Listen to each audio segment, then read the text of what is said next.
బంగారం ధర వెలవెలబోతోంది. పసిడి ధర మళ్లీ పడిపోయింది. బంగారం ధర దిగిరావడం ఇది వరుసగా రెండో రోజు కావడం గమనార్హం. బంగారం ధర తగ్గితే వెండి ధర కూడా ఇదే ధరలో నడిచింది. భారీగానే తగ్గింది. అంతర్జాతీయ మార్కెట్లో బంగారం ధర పడిపోవడంతో దేశీయ మార్కెట్లో ధరలు నేలచూపులు చూస్తున్నాయని బులియన్ మార్కెట్ నిపుణులు పేర్కొంటున్నారు. హైదరాబాద్ మార్కెట్లో గురువారం బంగారం ధర మరోసారి దిగొచ్చింది. 10 గ్రాముల 24 క్యారెట్ల బంగారం ధర 300 తగ్గుదలతో 52,790కి క్షీణించింది. అదే సమయంలో 22 క్యారెట్ల బంగారం ధర కూడా 10 గ్రాములకు 290 రూపాయలు దిగొచ్చింది. దీంతో ధర 48,360 రూపాయలకి తగ్గింది. బంగారం ధర తగ్గితే వెండి కూడా ఇదే ధరలో నడిచింది. కేజీ వెండి ధర ఏకంగా 600 రూపాయలు పడిపోయింది. దీంతో వెండి ధర 62,000కు క్షీణించింది. పరిశ్రమ యూనిట్లు నాణ్యత తయారీదారుల నుంచి డిమాండ్ను మందగించడం ఇందుకు ప్రధాన కారణంగా చెప్పుకోవచ్చు.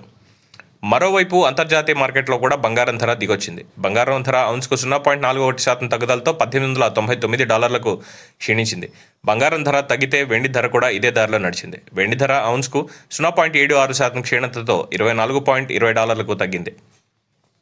ఇకపోతే బంగారం ధరపై ప్రభావితం చూపే అంశాలు చాలానే ఉంటాయి.